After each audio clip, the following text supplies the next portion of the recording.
Hey, good morning, everyone. Oh, let me do this real quick to make sure we're there. There. I hope the audio worked on that. I have to do all these assets and layouts, as you guys know. Unfortunately, It works. Thank you. If you guys let us know from the outside, if you guys can hear us properly. This is a first caffeine corner of the year of 2021. Didn't realize that just a few minutes ago, actually. Yeah, I didn't even consider that. And we're just dressed down. I'm literally going to be in my robe. I didn't even do my hair. This is how it looks in the morning when I get up. But since it is the first of the year, I'm getting a Steve. Your audio is off. Really? Because I can see it right here. Are you sure? Because I can see it going on my mixer. Off, not off. They mean off like your gain is really high or something. Well, I could turn down my gain a little bit. All right, I turned down my gain. There we go. Is that a little better? I turned down my gain a little bit because I had to boost her up, so my gain's a little lower. So hopefully that works. If it makes you guys feel any better, he's like staticky for me. I don't know. StreamYards is weird.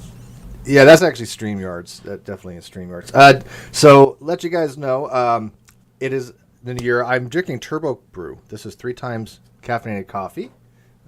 Good stuff. To wake myself up. I've added a little bit. This is my concoction this morning. I've added a little bit of Hill's Cappuccino, salted caramel, right? Then I added, of course, for flavor only. And I don't eat sugar, so I use these things instead. Little packets of Sweet and Low. Oh wait, there we go. Anyways, that's my concoction this morning. What are you drinking? Me, I've just got regular orange pico Tetley variety with. I actually have 2% milk right now, and it touches a little bit of sugar. The milk I buy, I actually buy vitamin D milk whole. I used to buy 2%, but I don't know why, because fat is actually good for you. So I actually been buying whole milk, but vitamin D because I don't get much sun. So I figure if I'm gonna get some vitamin D, that's the best way to probably get it. Oh, maybe I'll try that because I live in Canada good too. and it's gray outside right? all of the time. Yeah, maybe I'll try that next time I buy milk. It's you can get vitamin D fortified and vitamin A and D fortified, and it depends on whatever is available. But actually I prefer it. The whole milk tastes better. It tastes like milk. Puck's over here hanging out. He got a bath yesterday. He is not impressed about it. He hates baths. But if you look at him, he's actually like doubled in size because he's poofed. Is that because of the his winter coat? Yeah, he's all poofed. Yeah. How are you all poofed? Yeah, the reason why there's 2 black screens that come up here so often is just because one of my monitors is still janky, and I don't know. I'm just doing sizing stuff, but it'll suffice for now. We're going to be doing a part 2 on what we started yesterday, although it's not really related. But we found an article that kind of did try to explain objectivism, and I read it and she read it, and we're like, oh, this is just. I don't know what to say about it. It just made no sense to me. It describes what we've been noticing. So yes. It's kind of nice to know that it's not we're not the only ones that have picked up on this, even in the brief interaction that we've had. So I did find it bizarre that somebody on that thread, what did they say? They said that this is about philosophy, not debate. And the thing that I thought was weird about it is that thread had been going on for 2 years. What do you mean not debate? What are you talking about? And I don't know what the hell they talked about for 2 years. I've looked in the past, and it's nothing. It's a bunch of nothing. And maybe that's why they're so upset, is that people started bringing things to the table to discuss. Some actual content? Yeah, probably. Oof. Yeah, I don't think they could handle actual content. So, we're going to be like going over this webpage, and as she noted, it points out exactly what we had kind of been saying. So, as she said, it's not just us. Other people have thought the same things. And again, if we get an actual objectivist to come on to maybe set us straight or set the record straight or do any kind of refutation, that's great. I still haven't found one that's willing to even have the ability to answer simple questions. I mean, they'll have their speeches. I've listened to some of the podcasts. They'll talk about their political and economic beliefs, but as far as it relates to objectivism, I still don't have a cohesive model. And matter of fact, this page from CBS News that we're going to go over is about the most coherent thing that I've read as far as the best interpretations of what Ayn Rand has written, from my perspective. Yeah, I don't know. But before we go on to it, can I say that I can't believe that this show is still going? We're in 2021. We're still going on Caffeine Corner. Yeah, this was supposed to be a temporary show.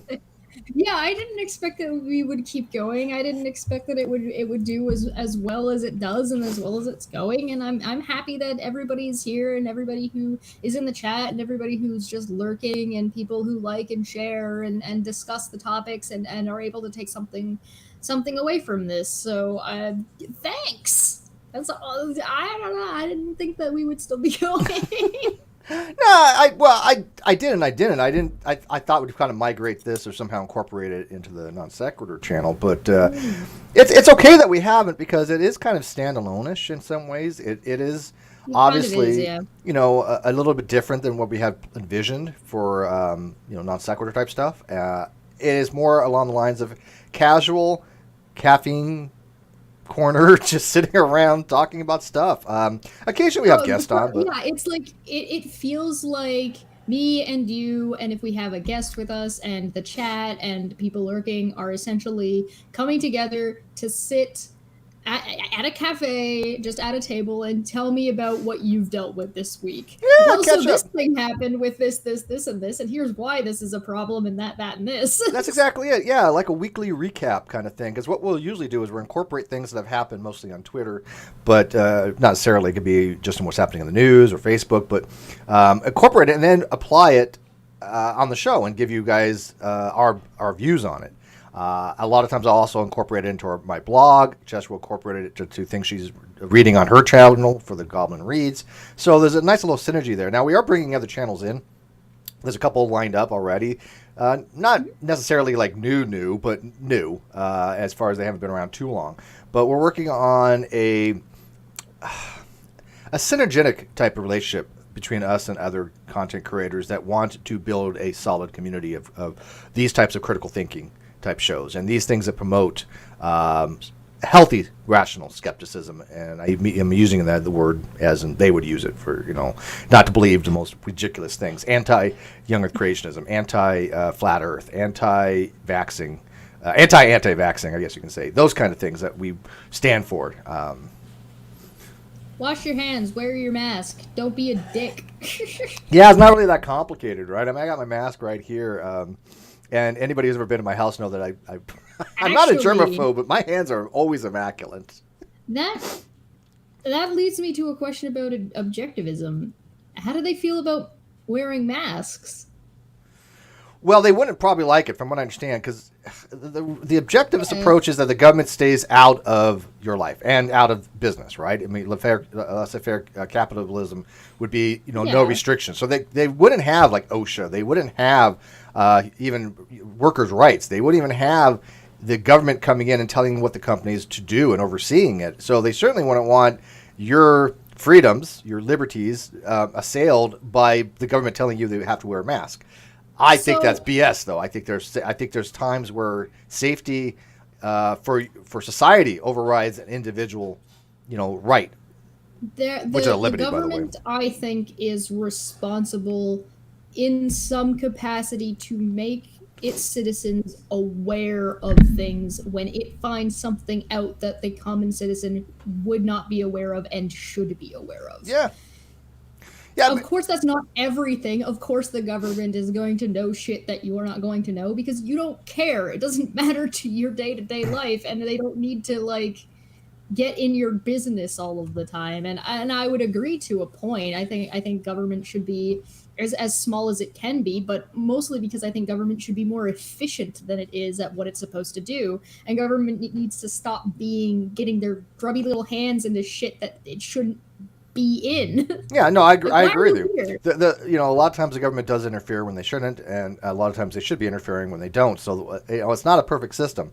It is because we have people Talk that about are in balancing, government. right? Well, we have greedy people in government, and that's one of the side effects of capitalism is that it greed. But unfortunately, with objectivism, greed seems to be good. I mean, I was I was talking to an American, and they had watched something about. So there was a Canadian politician who got caught traveling after travel restrictions were put back in place in Canada, and it was one of the conservative like advisors for something. Like he was an important guy. I can't remember exactly what his position is because I wasn't watching it, but he went traveling to an island and came back and was forced to resign by the premier of Ontario because he's like, what are you doing? And so the funniest thing about it was that they were looking at the comment section and the conservatives and like everybody was just blasting this guy.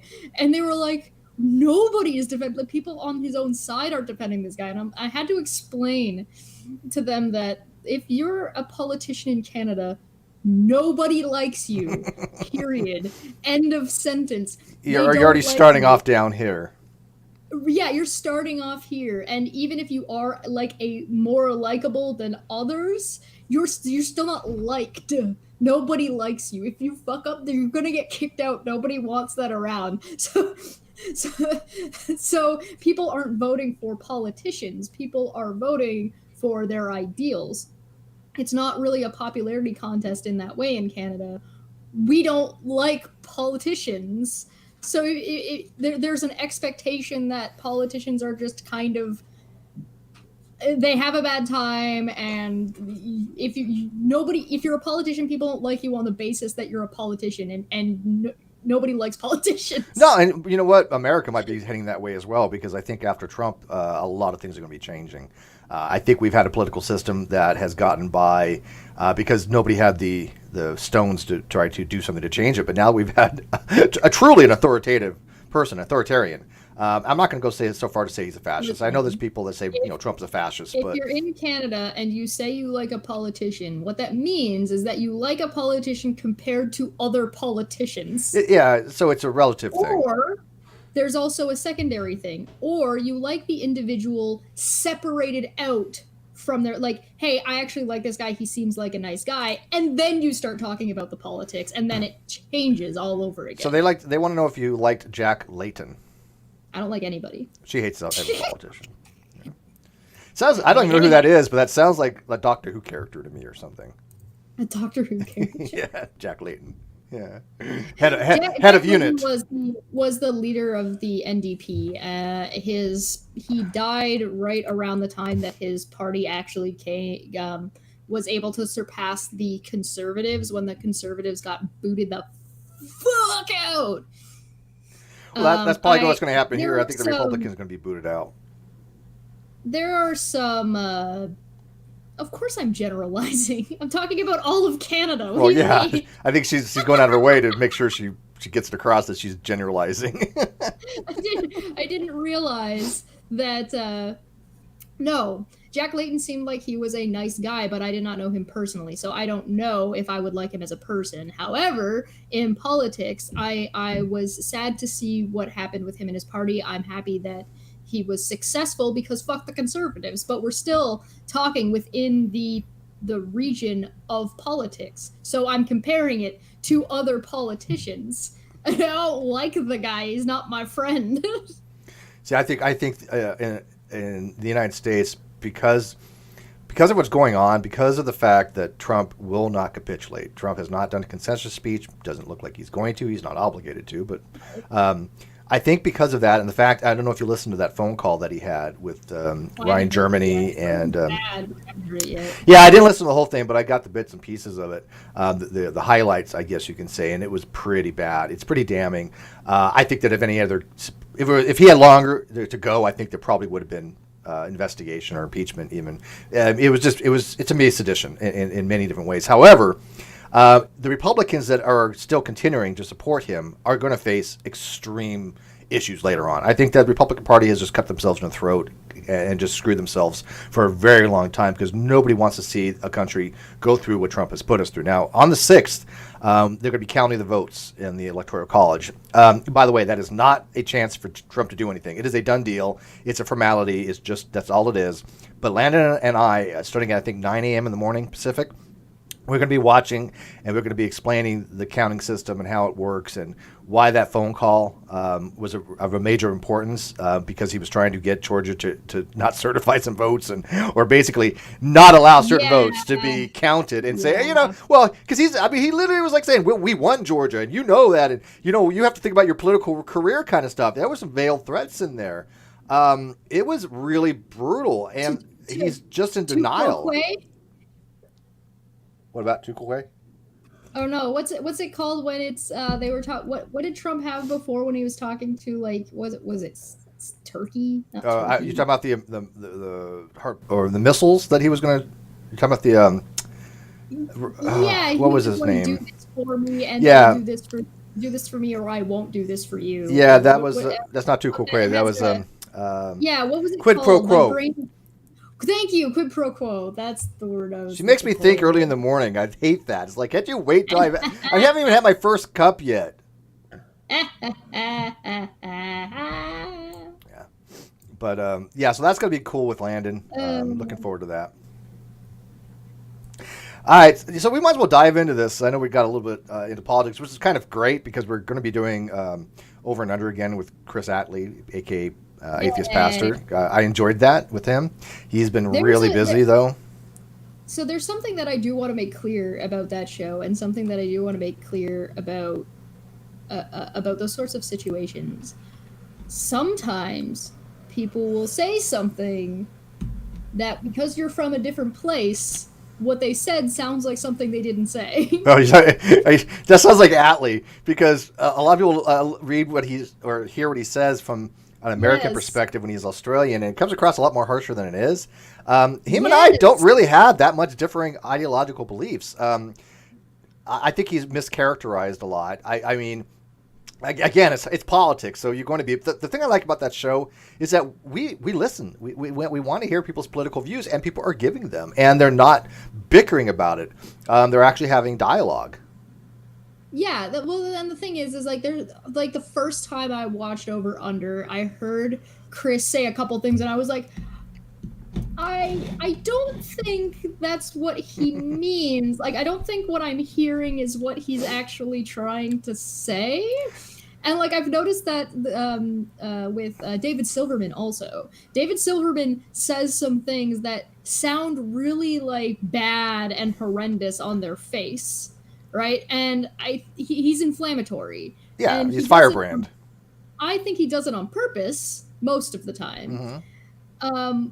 However, when you start, like, talking to him a little bit more, or trying to, instead of just jumping down his throat, or instead of just, like, getting immediately upset about however he said what he said, and actually start listening or trying to understand the position that he's coming from, or what he's trying to say, I really don't think he holds any kind of, like, dehumanizing, awful position. No, not by any stretch of imagination. My understanding of what I've watched, at least. Yeah, not by any stretch of imagination. He is a firebrand. He likes to have reactions. He goes for reactionary type things. That's how his shtick has been for ages. And this is, by the way, I have nothing against David, although I vehemently disagree with him on so many things. But you notice, though, and I'm going to throw it out there, David is scared shitless to have an actual dialogue about me about his book. Well, you're also not, like, running around calling him names. You're not running around saying he's sexist. You're not running around saying he's a racist. You're not running around making claims about things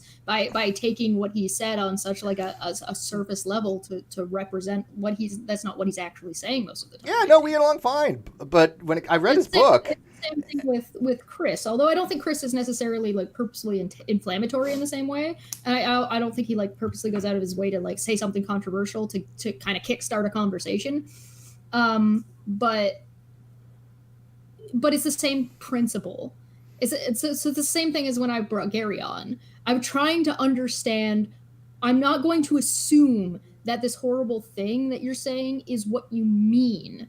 I'm trying to figure out what you're trying to say and what your standards are, and what's to be expected, right? Like, so what's going on here? Um, and I mean, that's what to me makes for good conversations, and that's one of the things I like about Over Under is like you're not reactionary to Chris, and Chris Right. isn't reactionary to you. We have never had a disagree. I mean, we've never had we've never had an argument really. I mean, there's things we don't see eye to eye on, but I mean, it's fine. It's the point of the show. We're not supposed to like. We're okay. I would say that like Chris and I are both centrist. I'm more centrist this way. He's more centrist this way, but we're still in that margin of centrist. And so you're like Canadian liberal and conservative. Yeah, exactly. So all right, so let's dive into these. Hopefully, I had to resize this. So let's see if this works. All right, let me know when you got it pulled up. Yeah, I have to resize it. Give me 1 second because I had to change the aspect ratio. All right, that should do it. I put myself in high def through StreamYards. Maybe I look better now. Okay, let's see here. By high def, I mean 780. It's not like anything. Yeah, no, I don't know what it is. My monitor here, I for some reason lost the ability to do certain modes, and so it's reading it as a 4:3 rather than 16:9. Was there a Windows update?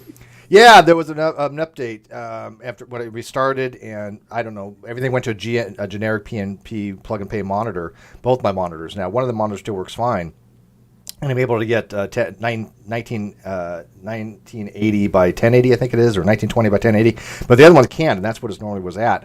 So it's just janky. But I downloaded the actual drivers for the monitor, but it won't let me install them. So I don't know. And by the way, people, your fishing expedition works. Somebody says you always look good, Cheshire. Oh, thanks. That's not what I meant, but I appreciate it. She's always pretty for a goblin. That was one of the things when I posted. We have a new banner because somebody made some. Well, I have a new banner on Twitter. Somebody posted some fan art of us, and I thought it was adorable. It's actually a GIF that I retweeted. So if you haven't seen it, check it out. It's a great GIF. And unfortunately, the whole thing didn't fit, so you can't see the bottom half. It's too bad. I thought it was great, but people were responding with, "I see Steve, but who's the other one? That's not green." Yeah. I was like, I don't know which one's supposed to be me. Yeah. Okay. All right. This post is 10. What is it? 10 things that top 10 reasons Ayn Rand was dead wrong by Joffrey James From 2011. in 2011. So this has been around a while. This has been around a while. All right. This post is about an absurd philosophy that got sold to the world of business and government, creating a world of havoc in the United States. The philosophy called... Wait, isn't Ayn Rand from... Russia? Mm-hmm. So it's somebody from Russia fucking with American politics? What? You think there'd be a lot more people upset about this? Well, yeah. I mean, Alan Greenspan was, he was from... when I was joining the Navy in 1987, I just got out of high school. He became the financial guy for what's it called? What's the financial guy for the United States? I forget the name, but he became it for like almost 10 years. The treasurer? No, Alan Greenspan was the secretary of finance, something along those lines. I don't remember. Okay. The philosophy called Objectivism came from the Federal Reserve. Federal Reserve. What? He was the chair of the Federal Reserve. Yeah. So, in charge of the Federal Reserve, and he was objectivist. Yeah. You do the thing that I do all the time. Somebody asks me a question, and I'm like, wait for it. Loading. That thing. We like to put out correct information here. The philosophy called Objectivism came from the hack writer Ayn Rand, whose disciple is Alan Greenspan, architect of the Great Recession. Ooh, this article's scathing. Yeah, this is already like when I first reading this, like, okay, this is not going to be a positive article. This person's mad. Yeah. Objectivism is important to sales professionals because it's the kind of philosophy that, if you believe in it, you're going to screw up your ability to sell effectively. As a profession, Sales has moved beyond the attempt to manipulate people selfishly for one's own end, which is how objectivism plays itself out in the real world. This actually struck with me as a Yeah. salesperson, because I was a salesperson for majority of my life. You build up a rapport with your customers, right? Customers will come back to you, and you repeat Yeah. customers, right? That's what you want. So you want customers that trust you to sell you the right thing, so you don't sell them too much of what they don't need, and you don't sell them crap, stuff. You sell them exactly what they need. And by the way, what they need and what they want are not necessarily the same things. And your job is to figure it out as a salesperson. Yes. Yes. But we had salespeople, especially like for example, in Circuit City, we had high ticket items, right? These were several thousand. Upselling is a horrendous practice. I hate upselling. Yes and no. Depends. Like I said, depends on what they need. But there are people, like I Yes. said, on high ticket items that will upsell unnecessary things, and You those. mean like when I used to work at Blockbuster and they used to tell me to upsell as much popcorn as candy as possible, and I'm like, fuck off! They want a movie. Well, but okay, but I at least understand that there's a lot of profit margin in those things. That's gee dunk, right? I understand why. Right. Like I like it makes sense as to why I don't like it because there's shit everywhere and it's not it's I don't mind saying, oh hey, by the way, do you want this to go with it? That's fine. Yes. That's not to my brain when people tell me to upsell. Mhm. It's not, oh hey, by the way, we have this. It kind of matches this. Do you want it? No, the upselling is being pushy. Yeah, buy this or I'm going to strike you dead. Yeah, pretty much. Yeah. You need this thing that you Right. don't need, and have already told me you don't want. Well, push it more. And the high ticket people that did a lot of that upselling, a lot of them had high returns, right? Because people recognize it. But of course, it was a numbers game. Well, you had high returns, but they also had still a lot of sales out there. And when you're paying commission, right, and you're getting paid, the more you sell, the more you make, which is a selfish thing. I mean, let's be honest. The more you sell, the more you make. Now, I was in the top 5% of the entire company, in sales. We were called the President's Club. I think we're in the top. I think I made the top like 1% of the company once. We had a high. Is that if you're not making commission, upselling is just a frustrating and annoying, pushy thing that. Right, but like, if you're no making commission, you're having an management incentive, right? Your selfish incentive. And well, the store that I was at was a high volume store. It was one of the biggest stores in Palm Desert. It was huge. And again, this goes into the objectivism thing of selfishness, right? So I can see what they're saying here, that, to sell effectively, if you're just going to be thinking about yourself and not the customer, you're not going to be a good salesperson. This is how I read this. Yeah. No, I would agree with that. Okay. Most successful sales professionals feel that they are in service to something greater than themselves. Unfortunately, that's not a belief that often often shared by their top management, as pointed out in BNet blog post. Why do CEOs still love Ayn Rand? That post summarizes objectivism as 1. Reality is an objective absolute. Facts trump man's feelings, wishes, hopes, and fears. Facts don't care about your feelings. Yeah. 2. Reason is the only way to perceive reality and the sole knowledge source.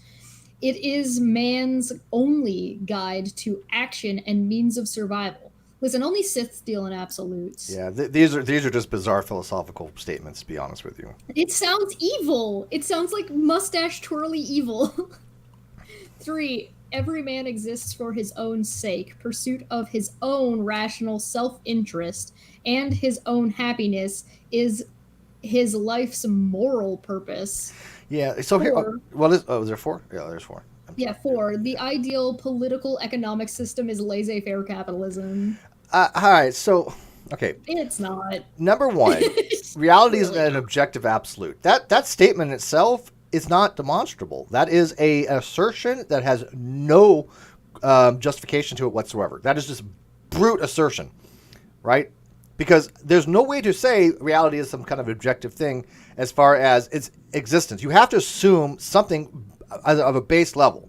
You have to have a foundational belief from which you can form an objective framework. And this is why I see these lot of objectives like, oh, well, reality is real. It's absolute. It's like an R and Raw approach to philosophy. It's like, well, how do you justify that? Under what principle of justification do you claim that to be? Because there's no theory of knowledge that allows for that. And when they say facts trump man's feelings, hopes, wishes, and fears, if you're a salesperson and you don't take into account emotions, you're not going to be very good. I'm telling you right here and now. When especially when you have like a married couple, you have to satisfy the wife. You have to satisfy. But that came out wrong. You have to satisfy the wife, and you have to satisfy the husband. Emotions play a big part, especially in high commission sales. Right? They're spending $5,000. Feelings come into play very quickly. A good example of this might be anybody who works in realtors, like when you're selling a house. When you're trying to sell somebody a house, you're trying to work with the person who's buying to find what's going to be right for them. You need to care about what their future plans are as human beings, so they get the house that they want and the house they're going to be happy with, because that's the only way you're going to sell it to them. I'll tell you a little anecdotal story, and I'm again, you know me, I'm not trying to slam anybody. This was just hilarious. There was a couple that came in, and it was a big biker type dude, big biker type dude, and his husband, who was just like more frail type guy, right? And I was talking to the frail guy, and we're kind of talking about DVDs and VCRs and things of that nature. And just out of nowhere, the guy the big biker, muscular dude, just out of nowhere, just said this. He said, and I remember it vividly. He's like, "That VCR would look really good next to the fern," and I almost lost my shit. I almost died. That's so cute. It was so. I loved it. I was like, "Oh, this is adorable." So yeah, the feelings come into play. That's aesthetics, by the way. So if they were like, yeah, they want to buy this because it looks good, okay. So I don't know why you would take these things out of the equation. Yeah, there comes a time where something like this item is objectively better than this item. But this one is black and this one is brown, and they want the brown one because they feel like the brown one looks better in their house. And aesthetics is important. This one might be objectively better for a better price and do more of what the thing they want. It could even be cheaper, but they want the brown one because they feel like it. And it's like, that's perfectly normal, Oh, and okay, number 2, reason is the only way to perceive reality.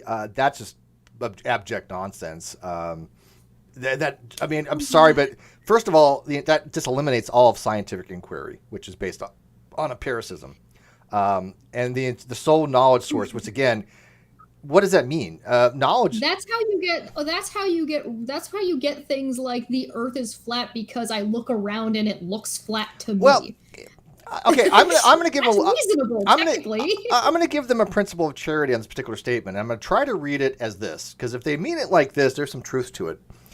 We don't acquire knowledge from deductive reasoning. We acquire it from inductive reasoning. Deductive reasoning only tells us how to rearrange things to come to a conclusion based upon our what we know for our premises. Right. But in order to learn things, in order to get new information acquired, that's through inductive reasoning. But I think they're using knowledge. I think they're kind of equivocating knowledge here to mean more with the sole way we acquire new information rather than knowledge in any kind of epistemic or epistemological sense of the term. That's what I'm seeing here. And again, if hopefully a philosopher will be watching this, maybe they can elucidate some more on this, because that's how I'm reading this if I'm giving some principle of charity.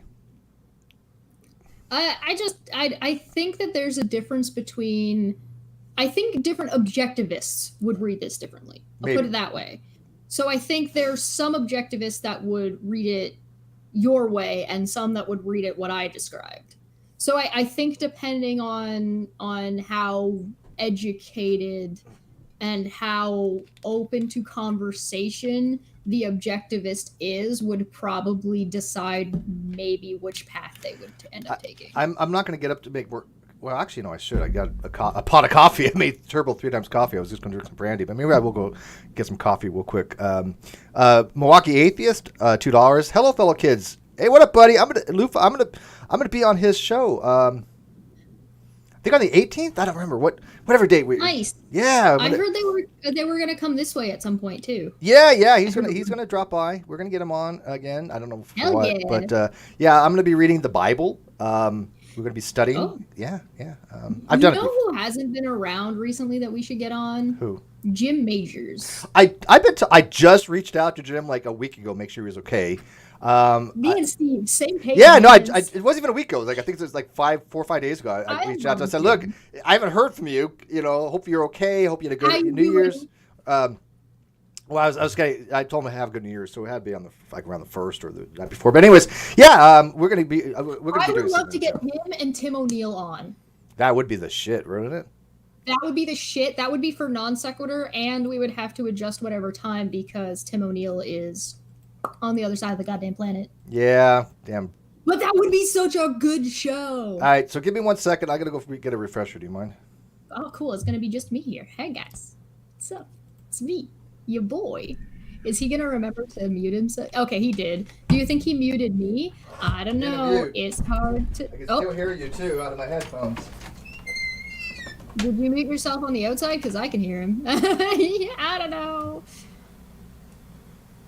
Oh goodness. Okay, so I don't know. There's some stuff in here that this sounds like twirly mustache villain. This sounds like if I was gonna write a really shallow, so if I was writing a story, if I was writing a novel and I wanted to make a bad guy, and there was like maybe some political intrigue in it, like I would use this to write a D&D villain, like one of the villains that's in the city, not like, oh, there's a lich under. Maybe if I were to write a lich that was running a city, or somebody who was trying to take over a city, or blah blah blah blah blah blah blah, something like that. Like I would use these principles. I like that's what I would. This is like so useful in that regard, but like it just seems cruel. It just seems like a cruel mindset to me to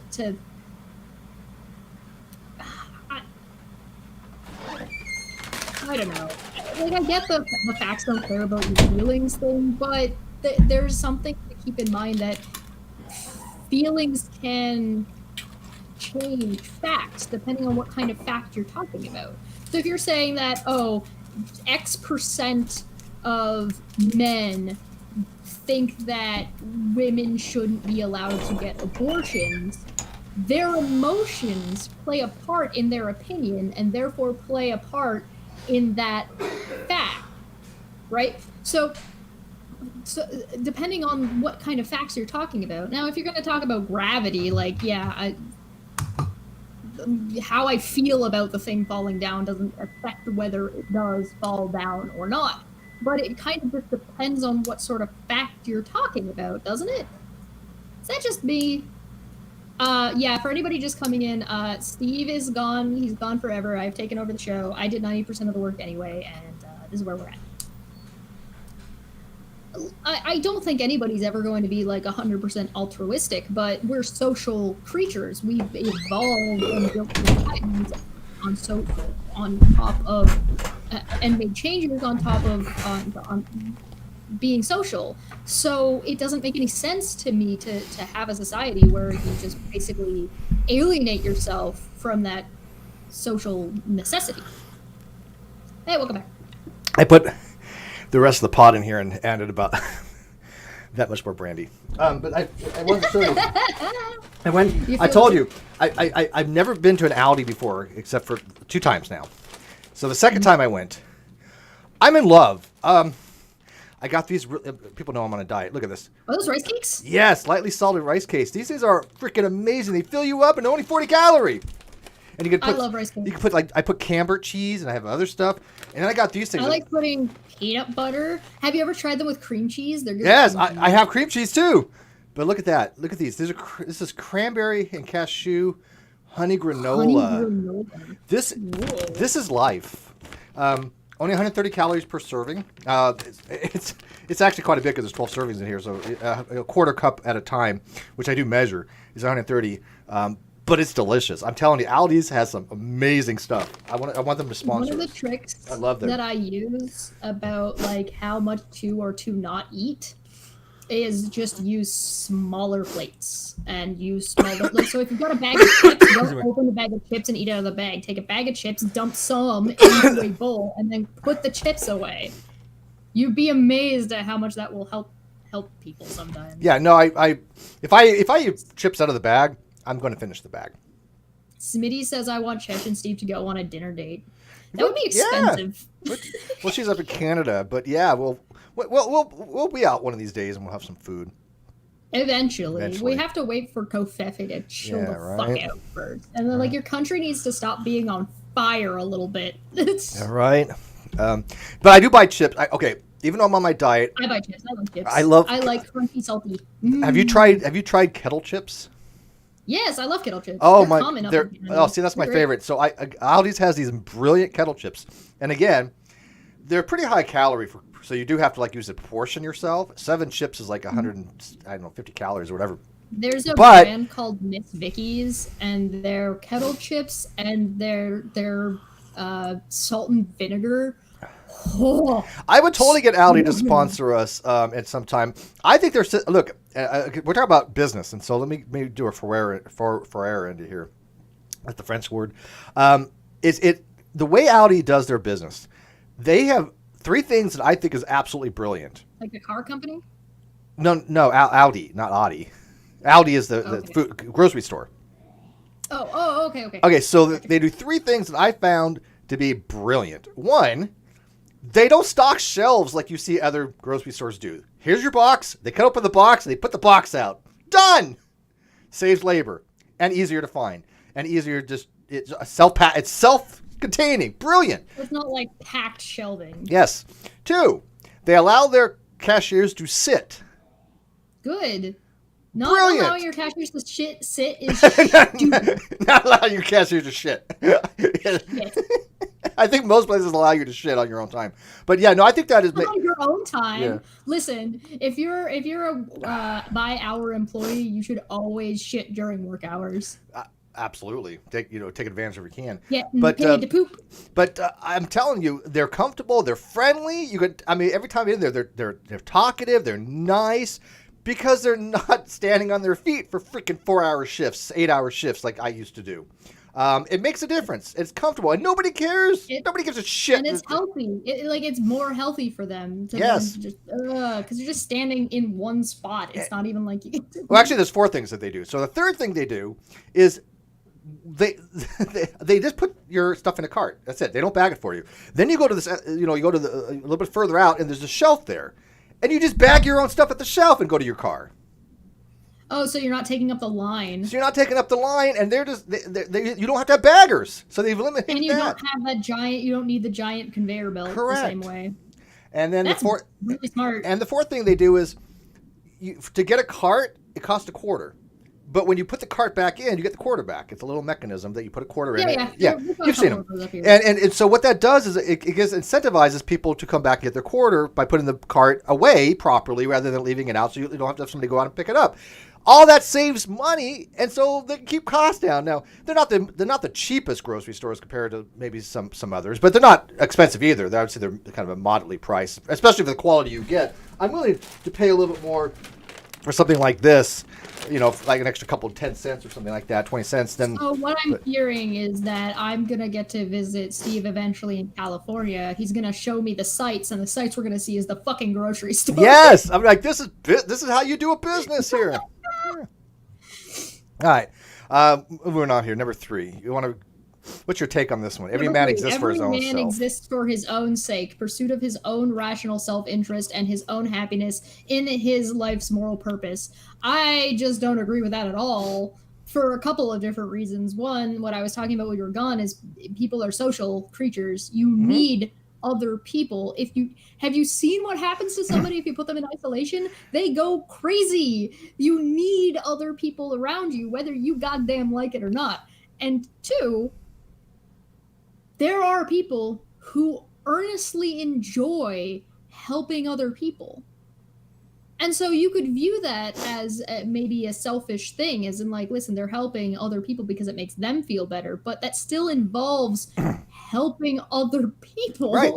No, I agree with that. And I think this Which means that they don't exist for their own sake. Well, Rand has something called rational egoism. That makes no sense. And rational egoism is basically there's no such thing as altruism, which in some... The way I look at it is this way, and again, if we have somebody who actually understands objectivism, please let me know. But the way I look at what Ayn Rand did was she confused descriptive things, which is a descriptive thing for altruism, and made it normative, made it an ethical framework. That's not how it works. You don't take something that's descriptive to say, okay, man, tends to be selfish. That much I'll agree, although you hit the nail on the head. Evolution, we are a social creature. We have social dynamics. We've evolved socially. But man himself will kind of tend to try to be selfish many times. We understand this, but that's just descriptive. It's not normative. It's not an ought. It doesn't mean what you ought to do. And so she tried to make a ethical framework by a descriptive thing, which makes no sense to me. You don't base upon what you ought to do. You don't base your morals on a description. You don't say, humans are selfish. Therefore, the most ethical thing to do is be selfish. That's what she did. She made a descriptive into a prescriptive. Why? I don't think anybody actually lives like this. I think they do. I think there are people who have a very shallow understanding of their own, either of themselves or of their interactions with other people. So in a way that they think that they're being deep about it, which is deceptive. It's like seeing a pool that has ice on it and you not realizing it's ice, and because it looks like water, and you jump in and you're like, this, I'm so deep, and then you just under the ice. Like it's so shallow philosophy. And I don't mean that derogatory. I don't mean to say that these people are shallow or materialistic. That's not what I mean. No, I'm not either. Yeah. There's more to them. I don't think they're giving themselves enough credit. There's more to them and more to their interactions with other people than I think they give credit to themselves.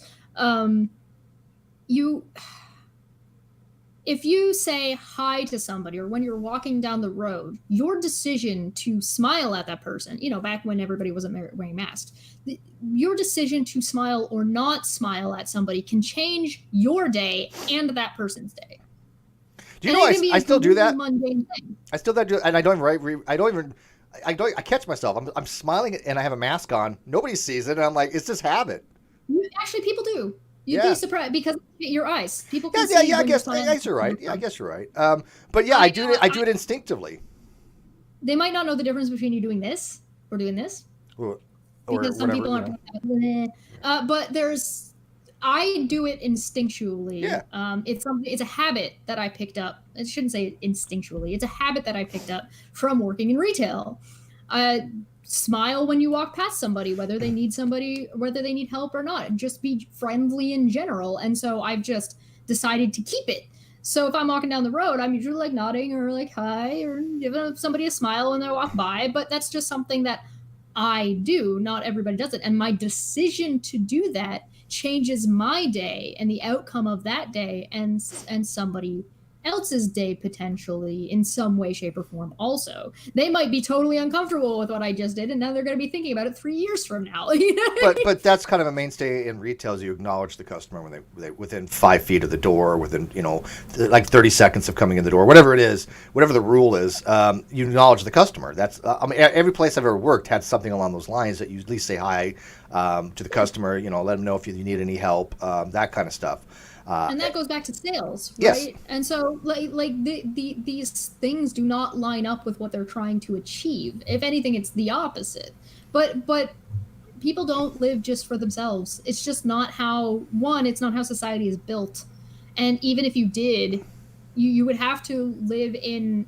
You almost couldn't. Yeah, it's not a viable ethical system. It's just not. I don't find anything valuable about it. To be able to live in such seclusion, you would need to have so much it wouldn't work, because the thing is like, if you want to survive, you need other people around you to help you, period, end of sentence. One person cannot survive alone for a very long period of time. There's too much to do with farming and food and resources. People need to work together. The only reason we've survived as a species is because of that. If we didn't, we wouldn't exist.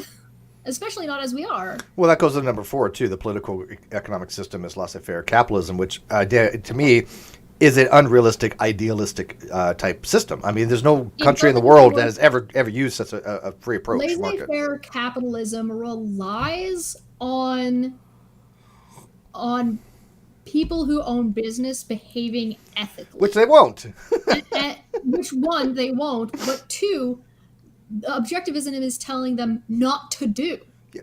Well, if it's in their best interest, they tell them not to do it. But they think that the market is self-correcting in that way, is that if they have a company that is unethical, people just won't shop there. That's not how it works. People will shop wherever, if they think they're getting a deal, or two, they don't know they're getting screwed. But again, it's their self-interest. That's why these CEOs love this type of system, because the CEOs are the ones that make bank, right? They're the ones making the money.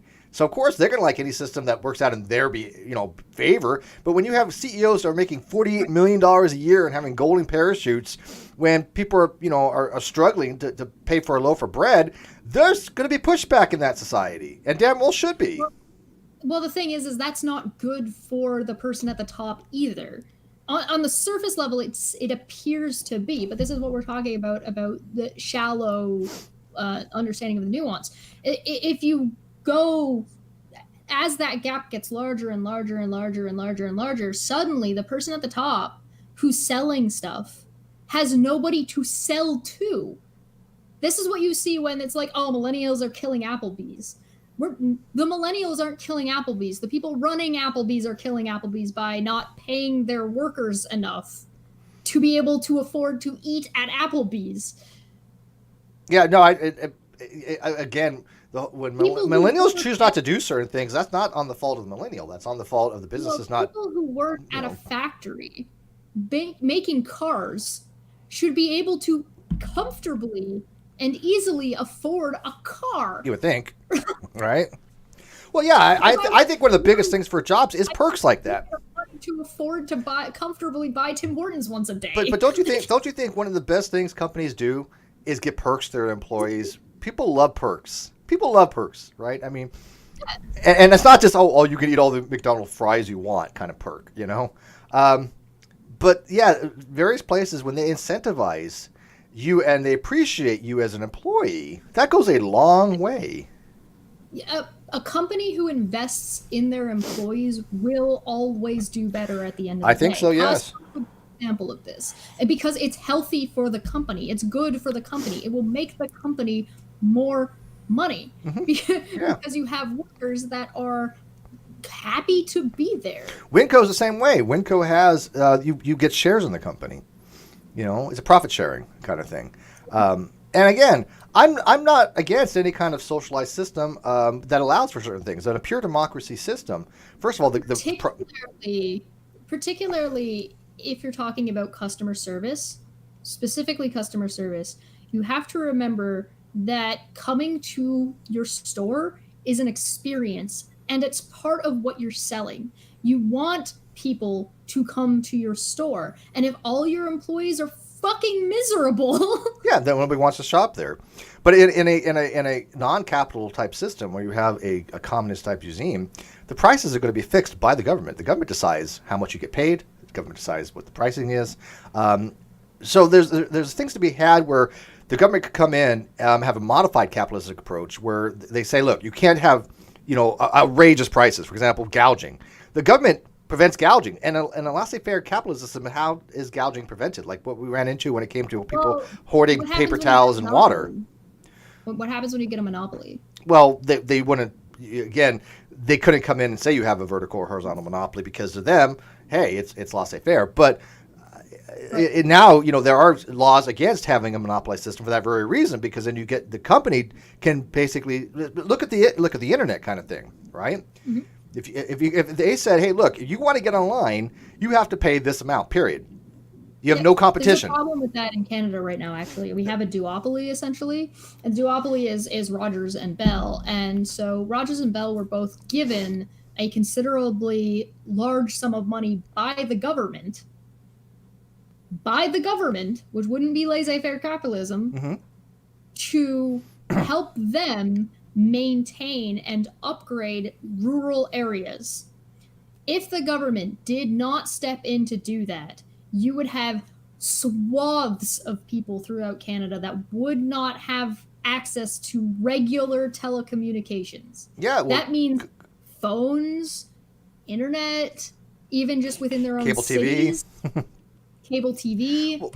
Well, yeah, that's because Now, government will help bring in the companies to government do that. is also stepping in because they didn't do a good enough job. And the reason we don't have Google Fiber in Canada right now is because Bell and Rogers agreed to red tape block Google out as best as they can. And so what the government realized is, hey, the competition between these two no longer exists. Because they combined just forces. made agreements of like, hey, listen, this is my area, this is your area, we'll match our prices. So that's illegal what in here. They both slowly climb and they trade off back and forth, and neither of them ever has to worry, and they just both make more and more money. Because they never have to worry about it. And Canada is considered like the most expensive telecommunications in the world, one of the most in the world, and specifically for what is provided. Yeah, that actually is considered to be price fixing, and you cannot have cooperative where let's say you have two companies, and this company, like this sells widgets and this sells widgets, and they say, hey, look, we're going to set our base level for widgets at $100 a widget. You don't go any lower than that, and there's no competition. They cannot have those types of arrangements. Those are illegal. Well, they blocked out the competition, right? There was a price chance fixing. of competition. It's price they fixing. blocked them out. Mm-hmm. Yeah, exactly. So it's become a problem here where it's like, well, these two companies there isn't a competing market anymore, and any chance at a competing market, they're blocking. So it's like, okay, so how do we fix? Like this is Google we're talking about that they're blocking. If they're able to block a massive force like Google, where does that put any chance of any competition rising up from? Non-existent. Non-existent. Exactly. Yeah. So that's been in our parliament for a little while. All right. Moving on here. Everything I know about life and business says that the above philosophy is a total crock. Here's my top 10 reasons why. Blunt, and I'm not disagreeing with them.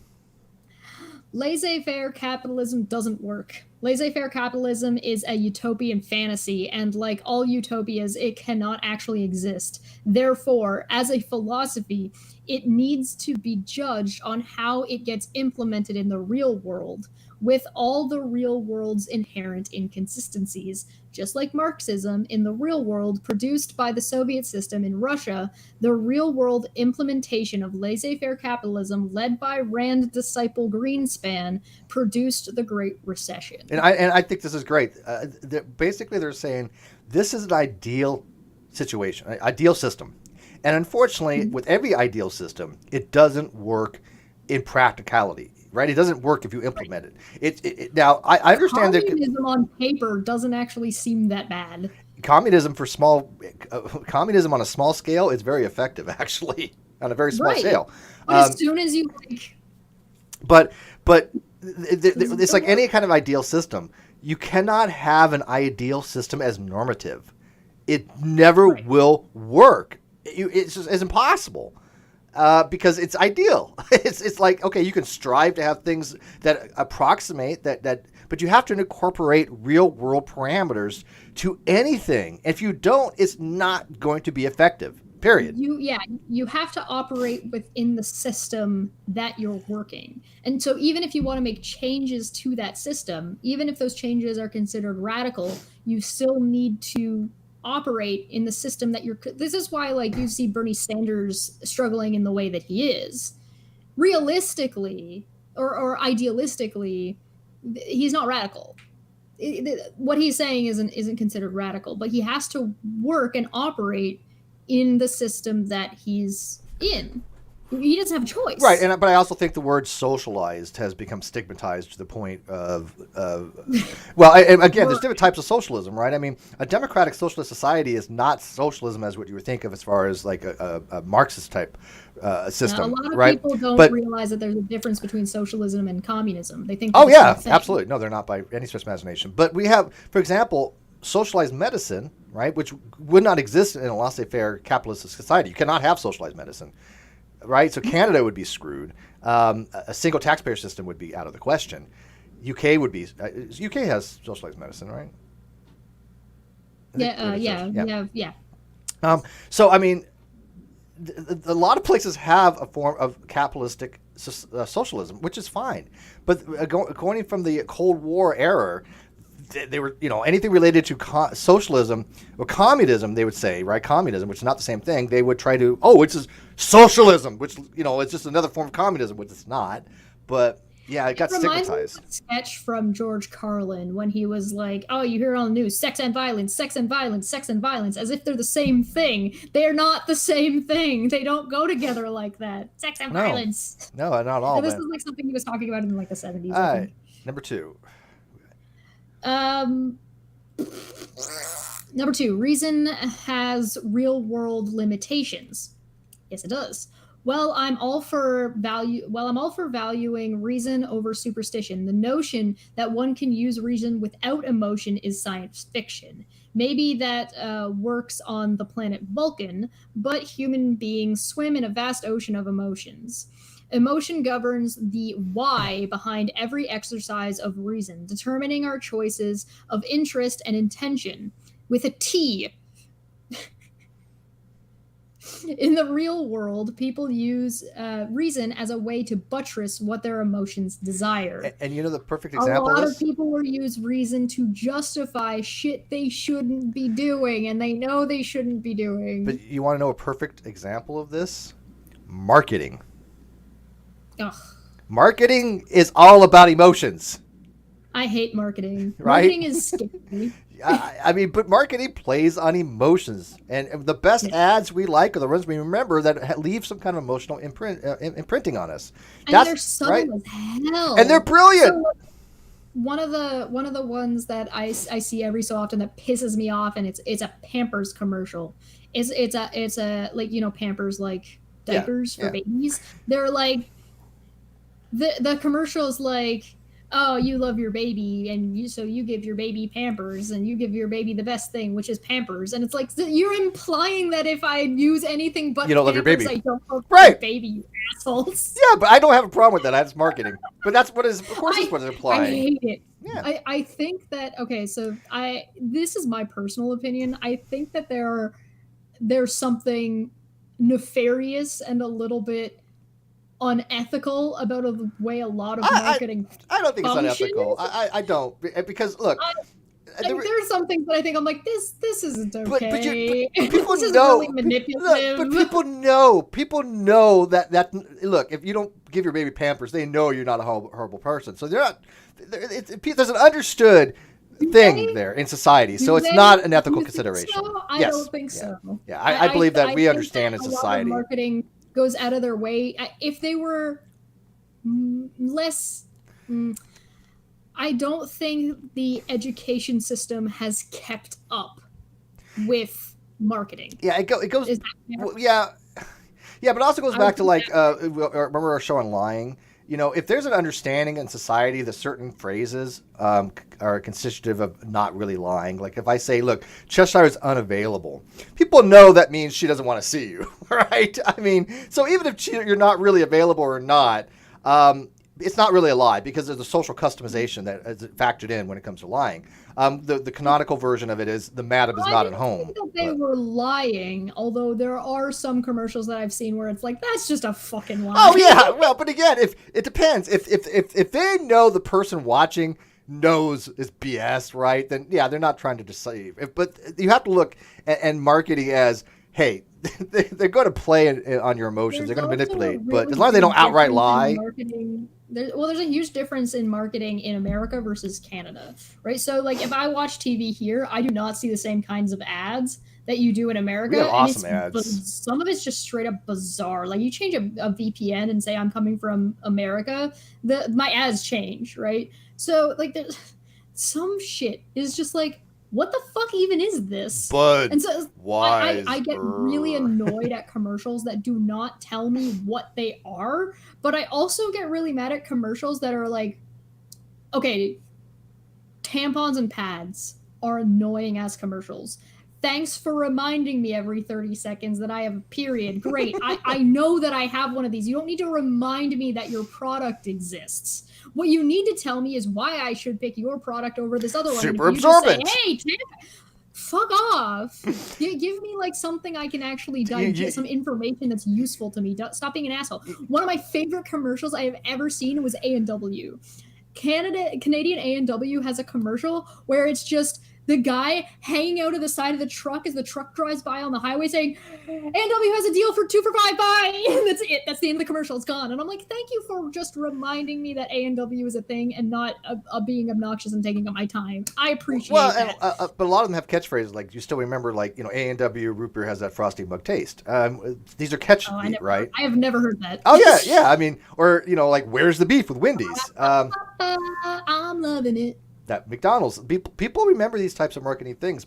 I don't mind jingles. I don't mind doing things that are memorable. I get bothered by the amount of manipulation that goes on. I think it's marketing. Gotten to the point where, because education and critical thinking in that system hasn't kept up, I think that these are people that are taking advantage of people that should know better, but don't because of circumstance. So Chess, are you not feeling so fresh today? Somebody want to know. Yeah, I remember that. You're just not. Mom, do you ever not feel fresh? What the fuck? Do you ever feel not fresh? Yeah. Yes, all of the time. I'm a goblin. It's not possible for me to be fresh. We might have to have a show just on some of our favorite types of marketing, because there's been so many brilliant ones over the years. I'm fine with that. Yeah. All right, moving on. I just like marketing that isn't obnoxious and doesn't take up too much of my time. Like, I don't want you here anyway, so don't be intrusive. I hate. I think some of the better ones even are the ones that backfired. The ones that are just like, who the hell came up with this idea? What were you thinking? The Gillette one recently. I remember. The Gillette scandal. Gillette. Yeah, what was the Gillette scandal? I remember it. Well, I mean, they got backlash. Yes, they got a lot of backlash. But what was it over? Refresh my memory. It had to do with like saying that all men are like wife beaters or something. Yeah, it was like men just be men or something. I don't know, but yeah. But there's a lot of times you just go, okay, the person in this ad agency needs to be fired or go back to school or something, because this was a dumb advert. There's a really funny sketch by the Whitest Kids You Know. I love them. They're talking about the guy is pitching a grape drink. You're gonna get graped, and it's like, okay. No. All right, number 3. 3. Ayn Rand was an emotional nutcase. I mean, from what I've read of her, from what I've things that have described her, and also from reading some of Atlas Shrugged, that does appear to be an accurate description. Yeah, normally I would say these are personal attacks against her, but I think it comes into play because it goes to her mindset and some hypocrisy, because she doesn't even follow her own advice, but whatever. Well, yeah, it's relevant in what's being discussed. It's not like they're saying you don't matter because of this. Yeah. It's saying that, listen, you're advocating for object reason and object lack of emotion, but you are unable to manage that in your own life. One of the examples is there was a time period where she found out her sister was alive, mm-hmm. and so she went out of her way to find her sister, and her sister came to visit, and then they just spent the whole time arguing politics because Rand wouldn't drop and they ended up being distant then. Yeah, the sister was like, okay, fuck off, I never want to talk to you again. Yeah. I'm like, and part of me, like, as soon as I read that, I'm like, do you think the sister was like... You're full of... probably thought you're just nutty. The reason Rand thought the sister was dead in the first place was because the sister wanted that. Well, it really does. And again, I know this is going to sound disparaging, and I understand that, but it really does remind me of Scientology a lot, the mindset. Well, one of the things because they'll not shut up about it. Understand about the thread that we were in that's still going to this very day is these are people who are advocating for reason and being objectively not reactionary, who are incredibly reactionary to everything. Yep. So one of them got mad because somebody used a Yoda gift that said "dumb you are." It's like that they didn't even call them. There wasn't anything in the tweet that was like terribly mean or an attack. They just had a little funny gift. And here's the thing: hearted, and they flipped. A lot of them will insult people. But here's the thing: when I use the word "dumb," I'm using it as an accurate description based upon what you're saying. No, it wasn't me. But I'm just saying it as a whole. I've never said anybody's. Well, let me finish. I've never said anybody's dumb for not knowing something. I've said people are dumb when they dishonestly have argumentation objecting to established objective facts. Right? I'm sorry if you argue to me that 2 + 2 = 5 and you can prove that, you are acting dumb. Seriously, I mean, I don't know what other word to describe it is, and if that is insulting, so be it. I honestly don't care. I have said, at least I'm consistent. Flat earthers are dumb. Flat earthers are stupid dumb. Right? I've never. Have you ever heard me ever say flat earthers are intelligent, but they just get things wrong? No, I think they're absolutely stupid. The ones that actually do believe it, not just the trolls, but the pose. I think those people are stupid too, but different reasons. Okay, fair enough. fair enough. In a different way of stupid. But the ones who actually believe the Earth is flat, yeah, I just think you're dumb. Period. I'm sorry. If people want to get upset by that, that's their prerogative. Good. Get upset. I think they be offended. And then learn. Fix your shit. Understand that if somebody thinks that you're stupid or thinks that you're dumb, it either one doesn't matter because you know you're right for whatever reason. So like somebody calls me dumb, I don't particularly care because it doesn't. Why should I be offended? But what positions do you have that know that I'm right? Or am going to educate myself. And those are your two options. If you get offended, that means that you're insecure. But what objective facts do you argue that people would even call you dumb? You're not an anti-vaxxer. You're not a flat earther. You're not a young earth creationist. But here's the thing, Steve. I don't. Because I'm not stupid. That's why I've never said you're stupid, right? I mean, I tell people they're stupid that are stupid. I'm sorry. You're stupid if you're a flat earther. What do you want from me? You know? I'm not going to sit here and argue. If that pisses somebody off, whatever. Because the level of engagement also is what's causing you to come to that conclusion or that assessment is the level of engagement. If somebody says no a bunch of times, you get to the point where it's like, okay, this is stupid. You're being stupid. Stop being stupid. Yeah. And then it's like it's an accurate description. And then you get to that point eventually because you have nowhere else to go because this person is just being obstinate on purpose. Yep. And so you've got this situation where you're making an observation or you're coming to a conclusion. You've made an assessment that you're not trying to say you don't matter. You're not trying to say you're who you are. Like you're always stupid. It's just you're stupid. Yeah. Like I have this assessment based on my interaction with you and the level at which you are able to interact. There's also probably situational where, you're just being stupid in the moment. You're saying something stupid. But then there's also people in general that are just flat out dumb. I mean, and again, it's not a matter of the fact that they don't know something. It's never been the case. It is the case that they go out of their way to argue stupid things with gross misrepresentations because of an unwillingness to learn. That to me is very descriptive of what I would say somebody's dumb or stupid. I would argue that most people who are contrarians are stupid. That's fine. I don't want to take it umbrage with that. But that's not all, because there are some people who are able to play devil's advocate in a way that is productive. But that's not contrarianism. Exactly. That's what I mean. So if you're just saying no, nuh-uh, just to keep it going for no reason. You're stupid. You're wasting everybody's time. You're wrong. And they throw out some dumbass objective and objection. And it's like Purple Platter channel last night, and I was like, I'm like, I don't have enough alcohol for this. By that I mean I have no alcohol, and that's definitely not enough for this. Look, if you have a valid objection to something, great, throw it out there. If you have even one that you think is, it's nothing great, but I'm going to state it anyway. State it as such. Like I'll give you an example. You brought up Jim. I'm not sure, but what about this? Yeah, I'll give you a perfect example. Talking to Jim Majors, right? Jim Majors says some comment on Twitter. And I happen to agree with him. And I said the most I could probably throw out there to disagree with, if I wanted to throw out something to disagree with, would be this.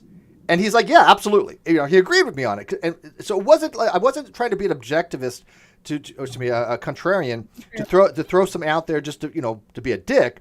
I was like, okay, let's expand upon that. The most I could probably see if somebody's going to object would be something along these lines to continue the argument or the dialogue. That's perfectly fine. And he happened to agree with that. He's like, yeah, I can definitely, see that. So there's nothing wrong with that. But but stating something just to be a contrarian or be an obfuscate to obfuscate the conversation does nobody any good. I just don't understand how if you're supposed to be an objectivist, how you can be so reactionary and so under the guise of rationalism have such a self-inflated ego to lose your shit because somebody said something and used a Yoda gif saying or worse, they lose their shit when you ask them to demonstrate anything that they have claimed. Look, if I claim to you that I have a medical degree and I keep putting out gross information about medicine, I tell you things like, like the liver is what pumps blood, right? Something really stupid, right? That you can just go, wait a minute, no doctor in the world would say something this dumb. You have a right to ask them at that point. I'm finding it difficult to believe that you actually have the education you have on this particular topic, because what you're saying is fundamentally wrong, objectively so. At that point, I think you have a right to ask somebody about demonstrating any kind of ability to do what they claim to, having the expertise that they claim. There's so many times where it's just somebody's having a conversation and I'm just like, are you high? Are you high? What? Yeah. What is happening? And usually when I've reached that point, it's a matter of this person is purposefully being obtuse. Yes. Yes, absolutely. And they're being obtuse and they're being inflammatory or not just argumentative, but antagonistic on purpose. And they're doing it on purpose because they want you to say that they're stupid or they're being dumb, so that way they never have to address anything you're saying. Yeah, and Rayleigh says, if you're an objectivist, you shouldn't be doing that at all because you're being reactionary, you're being emotional. Raleigh says, calling someone dumb is always unhelpful because it's entirely unspecific and acts mainly as a mild cathartic release for you to say it to them. If it's someone you're writing off, go for it. If it's somebody you want to communicate with further, say what they're misunderstanding or mistaken about. I agree and I disagree. There's 50-50 on that. And the reason being is the people that I'm dismissive of, yes, I'm not interested in having a conversation with them because they're not willing to learn anything. They're not epistemically open to revision of their beliefs at all, right? They're in transit. They will not learn anything. Those people are stupid, they're dumb, and I don't care to have a conversation. But if I have a person who actively wants to learn, I have never, that I would call somebody dumb or stupid when they want to learn something. We should be clear about the situation we're talking about. We're talking about a situation where you've already been trying to have a conversation with this person for at least hours. This Days, is not a weeks, months. You've just randomly come into a Twitter thread and been like, "You're dumb." Right. Because if you do that, you don't want to have a conversation with the person. You're just like, "You're dumb. Here's why," and then you move on. And sometimes you don't like. This is just. There are times where I've come into a thread and been like, this is stupid. Yeah. This is just straight up stupid. But I'm talking about the situation. Well, I mean, like that one guy that I somehow got, I ended up blocking with him 3 comments, but that one guy that was just putting out some weird, obscure stuff about physics, and that was nonsensical. Read through it with. But I'm like, okay, but I was just like, but I didn't call him stupid. What I did was, this is really dumb. This whole scenario, I'm not interested in it. Don't bother me with it. He continued. I blocked him. It was simple as that. I'm done. Moved on. Forgot his name. Forgot what the hell he's talking about. Don't care. You have it all. That's how I operate. Yeah, there comes a point where you need to be done trying to talk to somebody, because like they're trying to talk to you while also yelling at you about how they don't want to talk to you. Eventually you're going to be like, okay, this is dumb, you're dumb, I'm out E5000, I'm done with this. Oh, and let me throw this out there real quick for the super chat. if I tell somebody I'm out of this conversation, don't bother me with it anymore. There's reasons for this. I'm just not interested in certain conversations to be prolonged. I've been there, done that, or I'm busy, or I'm just not in the mood for it. Respect that. I had somebody the other day on Twitter, after I told them I'm not interested in having this conversation right now. I'm just not. I've given you I've given my opinion. I've given my belief. I'm not trying to persuade you otherwise. I'm not trying to have an argument with you. I'm not trying to convince you that I'm right and you're wrong, whatever. I've just told you what my positions are, period. But I'm not interested in debate. I have no onus to further the conversation at that point. None. They continued. Okay. And I've known this person for a very long time, and I blocked them on Twitter, but I still have them on Facebook, right? No big deal. So what do? They continue it on Facebook in a Facebook group and tag me in it. And I'm like, look, dude, I already blocked you on Twitter for doing this. I'm not interested in this. Please don't tag me again. They continue to tag me. So what do you think I did on Facebook? I blocked them. I'm the asshole, right? No. Am I the asshole? No, I'm sorry. I'm not. I've given you enough warning. Want to back up his point or back up his shit. It's like you're acting like Arn Raw, and I'm like, I'm done. I'm like having the conversation right now. Seriously, they're like, this is like you're acting like Arn Raw, and I'm like, I'm done. I'm done. Well, and the thing is like a block isn't necessarily permanent. You didn't like you can block somebody because I've blocked Steve before because I just don't feel like reading whatever the fuck he's talking about. I've unblocked. I mean, I think I don't know, but I blocked people before that I've unblocked. I've unblocked everybody. So I'll probably unblock him eventually. I met the guy in real life. I mean, he's somebody that I actually know, and he's a epistemologist. Yeah. I have a lot of respect, although he's a contrarian. He argues a lot of points that I just don't, even taking a break from somebody doesn't mean that you're gonna be done with them forever or you hate them. It just means like, okay, listen, this is the only way for me to get my space back. Yes. So I'm putting you in timeout for. But you got to respect that when people say, look, I didn't want to talk to you here. What made you think that I'm gonna want to talk about this on a different platform? I mean, it just made no sense to me, right? Helios for 5 says sometimes who a person is objectively matters to the topic. John Nash shouldn't be trusted for tips on how to tell hallucinations from reality. And Moon for 4.99 said heart. Hi, Moon. Yeah, no, sometimes it matters. We should probably finish reading this thing because we're like diatribing right the hell away. Yeah, wait, how much longer we got on this? Because we wanted to keep this under 90 minutes today. We're almost at an hour and a half. And how many more things do we have? We're at number 3 out of 10. No, we're at a 4. No, I only read the title. I didn't actually read the paragraph. Oh, you did, didn't you? Oh, God. Okay, well. Ayn Rand was an emotional nutcase. Regardless of what you think of her philosophy and writing, Rand's personal life was a complete shambles. I think that's not what... Editor! She became involved in an adulterous affair with a disciple, a reasonable decision on her part, of course, and then went all old bat out of hell when he made the reasonable decision to start bonking some younger women. I love that. Start boinking younger women. Hey, he's selfish, right? That should be okay. The resulting emotional pyrotechnics were a perfect example of the impotence of objectivism as a life creed. But that should be his thing, right? I am curious. How can you be selfish if you're not working on emotions? I don't know if those two really work together. I don't know. All right, let's see if we can power through some of these. Number 4, her philosophy is devoid of gratitude. While individualism has some value, objectivism largely discounts the fact that every successful person stands on the shoulders of those who have come before. Correct. Mm-hmm.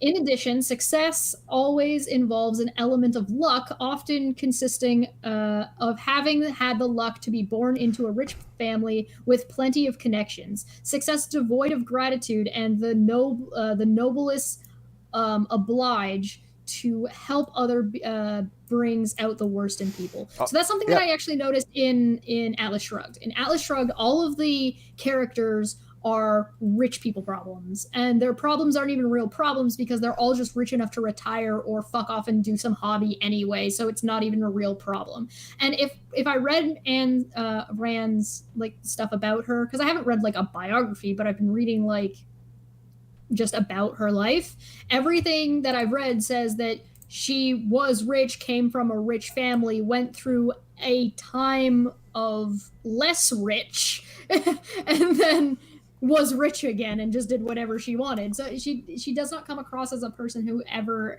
actually lived through any kind of poverty. Now, I might be wrong about that. I haven't found any details about the time when she was less rich. So I haven't found any details about that. So if somebody wants to correct me on that, that's... But I think it's important that gratitude is a very important thing. And I see a lot of people that are sociopathic, narcissistic, or they don't have gratitude. They think everything. Well, they think there's entitlement. It's every Karen in the world is entitlement. They don't have any gratitude for anything. They don't appreciate anything. And my parents were big on that. They never really been like, oh, well, we put a roof over your head, we feed you kind of thing. But it was understood, a sense of gratitude of appreciate the things that you have, because not everybody has those things. That was something that I was, ingrained with. Be thankful for what you do have. Yes. Reality is not an objective absolute. But objectivism does seem to be in a position where if you're not born rich, you're fucked. Yeah. Anyway, reality is not an objective absolute. There is no way to tell whether reality is objective or not. It can only be perceived subjectively. That's true. Well, it could be argued that the consensus of multiple subjective realities equals objective reality. The exact same logic could also assign objective reality to Jung's archetypes. What's Jung's archetypes? I never got into it's almost like Freud, but I don't remember his archetype system. I should have read up on it. But there's certain types of people that fall into different categories, from what I understand, if I remember correctly. Okay. Archetypes. Got it. Which appear inside every human being's dreams. In any case, measuring something changes the thing measured. So simply perceiving reality changes the nature of reality. Therefore, so it can't be absolute. And that's a good point. When we do take a measurement, when we do take an observation, things do change. And plus, we put it through a subjective filter. We have a biological filter. This is when I had Mark Pellegrino, when he was talking about naive realism, and he said he doesn't accept naive realism, but he accepts direct realism. When I don't understand the distinction, those to me are the same exact thing. Yeah. There are two forms of direct realism. There's naive realism, but there's also scientific realism. But that's not what we're talking about, scientific realism. So I don't know what he meant by accepts direct realism, but doesn't accept naive realism. They are the same thing ontologically. So, but when we're observing reality, we are subjectively doing so, and we don't have any way to know or measure whether reality is something that actually is objective. There is objective facts. I believe there are objective facts to be had, but I have no way to be sure of that, or that's just a foundational axiomatic assumption that I have. That's it. Yeah, and so I don't know why they think they're just saying reality is objectively real, and if it's something that doesn't correspond to reality, but that's a very juvenile way of looking at reality. No, I don't know any other philosopher that would ever consider that to be actual philosophy. Well, I think you run into a problem as soon as something changes when you observe it. People act differently when they're being watched. Well, I mean, it's more than that too. It's like, is there an objective fact of the matter to be had when we're talking about color or realism? Because they lose their shit when you say that colors are phenomenological. They don't exist in reality. They lose their shit. Oh, we're saying, color doesn't exist. Yeah, it doesn't. It is your mind's interpretation of what it's perceiving. But I don't know. You try to have a conversation with them on that particular topic, and they just lose their minds. Flip out if you explain the biology of your brain flipping the picture that your eyes are seeing. Well, but they've done experiments on that where they put on glasses where it flips the image, and after a few days, it flips back. Your mind processes it, right? So your mind is constantly filtering things and trying to perceive and apprehend what's around you. What actual reality is, we have no way of objectively knowing. It is not possible because we don't communicate directly with what we're seeing. What we do is we communicate with our minds. You could argue that the brain is us directly. The filter is part of our direct. That's what she called. She called something. She has some weird kind of transient direct realism. She called. I can't remember her name for it, but it was basically a form of naive realism. But she argues that we do perceive reality as it is. Which is okay if you want to, hold that position. I don't. That's arrogant. But I don't think it's the case. It's arrogant to me. I think what we do is we perceive our consciousness, and our consciousness is telling us what we're seeing. So there's So we're all aware of mantis shrimp, right? And how they can see they have more cornea in their eyes than we do, and they can perceive a larger scope of colors than we do. Right? Cones, sorry, yeah. Another example of this is cats and dogs. Apparently, this is a thing that I just read the other day, have taste buds that are specific for tasting water. So a dog or a cat tastes water differently than we do, which means that we're not actually getting sensory information that exists.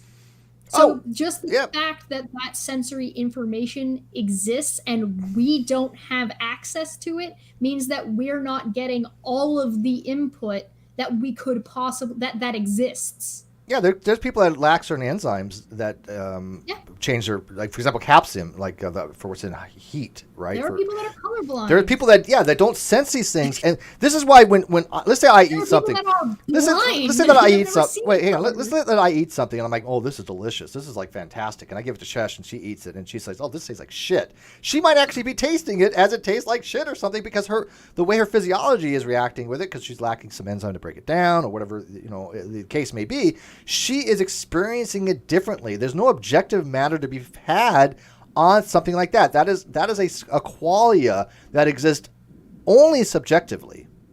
When I was a kid, I actually forced orange juice. I hated orange juice as a child. I loved the way it smelled, and I loved the way it looked. Like, it looked so appealing and so delicious and refreshing, but I would drink it and it would just taste like acid in my mouth, and I hated the taste. It's citric acid, right? Right, exactly. And that's also how I tasted it. But what I did was I just forced myself to drink it until I got past that. Well, and also with, like, for example, I may have actually just burned off all of the taste buds if you ever had any kind of metal in your mouth with an acid, it has a very let's skip number 6. We don't give a shit about that. We do have a super chat from Carrie for 5 that says, my 10th grade teacher explained the subjectivity of objectivism to me with this exact point, and it made me feel bad for having believed it. Don't feel bad. No, don't. But I think a lot of them don't even use the word objective and subjective the way I would use them in a philosophical context. Well, we already know that they have their own jargon for words, and it's very. I think the word I used yesterday was nebulous. Howard Roark was a lousy architect. Skip that one. We don't give a shit. Oh, we're skipping that one. Okay. Facts do not trump feelings, wishes, hopes, and fears. As any sales professional knows, when dealing with a human being, facts always run a distant fifth. That's particularly true when dealing with people who are operating under the fantasy that their decisions are based upon facts. Emotion trumps reason every time, and nobody is easier to influence emotionally than those who are so unaware of that their emotions that they think they're making reasonable decisions. That's sales. Yes. That's sales, man. Especially go buy a car. Go buy a car and don't not tell me that there's not a huge amount of emotional dealings when buying a vehicle. How many fucking people do we deal with that are so emotional and react in such an emotional way that they end up far too many. Have you ever hated somebody so much that no matter what they do, you perceive it as douchey? Oh yeah. Oh, absolutely. Again, there's certain people that I don't think they could do a benevolent act if they tried. And if you don't recognize that, then you're going to hear and view and perceive things into that person that they're not necessarily doing. Yeah, and that might be very well true. Yeah. No, there are people that I, again, will always assume they are doing the most malicious thing possible. They have no benevolency, and if they ever did a benevolent, selfish act, I wouldn't be able to recognize it because I don't have that. I have that bias against them. I recognize that totally. But the thing is that you recognize it as that may not be the fact, but this is what you're going with until it's all I have to operate. Right. That's further demonstration. Right. That's my operating condition. Yes. Right, but what I'm talking about is like, look at Karen over there, fucking breathing. What a bitch. It's like, they're just like eating their soup, and you're just like, even if you eat soup the exact same way, you're like, fuck them. She's eating it like a bitch. See that? disgusting. Yeah. That's just because you hate people do this to Steve. People are like, look at Steve having a conversation about math. What an asshole. Look at how Steve drinks his coffee, the condescending, smug prick. What a fucking prick. It's like they're people that are so emotionally driven, and they don't realize that they are emotionally driven, because when you make that realization, you can separate it and stop being so butthurt about nothing. All right, let's power through these. Every man does not exist for his own sake. Well, Rand believed that pursuit of one's own rational self-interest and one's own happiness. Well, why happiness? You're supposed to not be emotional. Sorry, is that's a problem. Hang on, real quick. That's actually an interesting point, because the whole thing about being selfish, the rational egoism, is what makes somebody happy. Yeah. So, but you're not supposed to go off of emotion. So you're supposed to objectively, without emotion, make a decision that's going to with the goal supposed to make you happy. Of making yourself happy. I don't. This shit makes no sense. Please explain this to me and how this is not contradictory. The scientific fact that, which, by the way, if it's contradicting, we were talking about this yesterday, that if there's something in the premise that is self-contradictory, you would throw the whole thing away in objectivism, correct? If there's an inherent contradiction, but there's a difference between there's a difference between performance contradictions and logical contradictions. There's kind of a difference to be had there. So these are not logical contradictions. Okay, so the objectivism wouldn't throw itself out based on this, right? Because objectivists say there's no contradiction that exists in reality, which is a trivially true statement. You can't have A and not A, right? I mean, we all understand. If objectivism is self-contradictory, would that not? That would be an incoherent. By its own standard, or it's incoherent? It's incoherency, right? If all the premises cannot be true at the same time, it's an incoherent system. Okay, got it. Noted. All right, where was I? Happiness is his life's moral purpose. The scientific fact is that man evolved as a communal creature. Yes, we talked about this. With bonds of family and community being tightly tied to health, happiness, longevity, and pretty much everything that makes life pleasurable. Objectivism thus runs counter to demonstrable scientific fact. I think that's true. One of a good argument about this is the one that people argue for church. It's communal. People like going to it because it gives them that community and that sense of being part of a group that matters, and it makes them feel better about themselves. I think Friended Forever uses something along those lines. Adam. Sure, and so in that regard, that there is a benefit to be garnered from religion in that case, but it doesn't. I would probably say that you don't need a religion to have that. But if it works for them. And it gives them. But if it works for them, who are you? Yeah, that's one of those. Who am I to say that no, you shouldn't do this? As long as you're not harming other people, I don't give a shit. Right. All right. Reading Rand creates instant jackasses. There seems to be a trend there, but we'll let that slide. But go ahead. Anyone who's been subjected to a friend who suddenly discovers Rand knows that reading her work causes people to act like selfish idiots. They combined, what's that? Patina. Patina of what's? I don't know that word. I don't remember that either. Google it. Yeah. I like learning words. I should have looked it up. I actually read this before and I didn't catch it. So yeah, I'm not sure what it means either. And I'm fine when I don't know something. A green or brown film on the surface of bronze or similar metals produced. I'm sure that's not what they mean. The impression or appearance of something? I don't know. Yes. No, that makes sense. So they combine an impression or appearance of something with reason. Makes sense, yeah. I got it. It was like the third definition down. We figured it out. Context clues. They combine a patina of reason over a self-righteous justification of whatever their id happens to want at the time, and then insist that they're just pursuing their own self-interest. They also become incredibly boring about about on the level of a newly converted Scientologist. That's spot on. And one of the arguments against objectivism is that your id or what you want now may not be what you want 5 minutes from now, your future self. And there's an argument to be had about what your future self wants as opposed to yourself now. But yes, they do remind me of Scientologists to a large degree because they don't seem to have any kind of actual productive dialogue.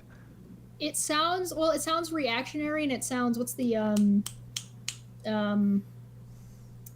when you do impulsive, it like you're gonna impulsively do things that you feel like you want to do at the time. Yeah. So like I don't want to do my dishes right now, but I know that later I have other shit to do. So, and if I don't do the dishes now, I'm really not gonna want to do them later because I have this other thing I want to do. So there's no forethought. Rand is the CEO's and plus add into number 9, throw in Dunning-Kruger effect if they think they know what they're fucking talking about. I have yet to find a single one that does. Not one. Oh my god. Not one. Okay. Rand is the CEO's favorite philosopher. Most CEOs already have CEO disease, which the medical profession defines as the enlargement of the sphincter so that it covers the entire body, creating an overwhelming itch that can only be calmed by the frequent oscillation of underlings. That's pretty scathing. Osculation, not oscillation. Osculation means to kiss. Yeah. Yeah. Lick that asshole. Let's face it, that's why yes men exist, right? Mm-hmm. Ass kissers. Yep. Let's face it. If there was ever a human ilk who don't need a philosophy that drives them to be more selfish, it's the overpaid and overpampered CEOs of the world. But that's kind of what Rand was, isn't it? Yep. I don't think she didn't technically run a business. She was an author, but she was like that elitist category of people. Yeah, and I think they decided to present anybody who said they were wrong as elitists. Yeah, well, that's what they thrived on. No more than you do. But we're gonna wrap it up there, I think, because in my opinion, it's a long time to co-sign objectivism to the same intellectual dustbin where we've thrown Marxism and absolute monarchy. As a bonus, we won't be focused any longer to listen to newly minted Rand fanboys drone on and on and on and on and on about how much more enlightened they are than the rest of us. And that's the way that it seems. It's to them. They seem like they've been enlightened on philosophy. But here's again. Why is it that every philosopher that I've talked to tells me the exact same thing? They look at objectivism, some gateway drug to philosophy, that people that have some very superficial understanding, none of them seem to be deep thinkers. None of them seem to have understanding of anything. They get things exceptionally wrong, not just in philosophy, but in other subjects as well. Confidently incorrect. Very much so. And it just seems to be a pattern, and I don't know why. I would like to find one that is reasonable, and I think Mark Pellegrino is pretty reasonable, but I mean, for the most part, I'd like to find one that's available more to some degree to come and talk to us on what they think, about objectivism that we're missing. What do they think that makes it such a great philosophical or normative ethical theory? It kind of reminds me of people who follow Jordan Peterson. Yeah, but we could get Adam Friended on to talk about Jordan Peterson if you wanted, right? We can get a couple people on to talk about Jordan Peterson, and they could explain to us what they find. Yeah, they're at least they're currently a little bit more able to have a conversation than what we haven't found anybody in objectivism that's able to kind of meet with us on a same page and maybe explain it to us like we're 5, because clearly please somebody come and break out the crayons. I'm okay with that. Treat me like an idiot when it comes to objectivism. I am just fine with that, because everything I've ever read about it, and this goes back years, it's something new, has always been, I don't see this as being something that makes a lot of sense. I don't take it as a valid normative ethical theory. I don't take it as something that is a very in-depth type of philosophy. But I'm willing to be corrected on that if somebody can show me the virtues of it. I don't understand the virtues of it. Isn't there also like a high percentage of sociopathy or psychopathy in CEOs? I couldn't tell you. I feel like I remember reading something about that somewhere, but feelings don't matter. Yeah, don't know a lot of CEOs, but I think I've read that somewhere, but I don't recall reading it in depth, so I'm not 100% sure. There was I don't.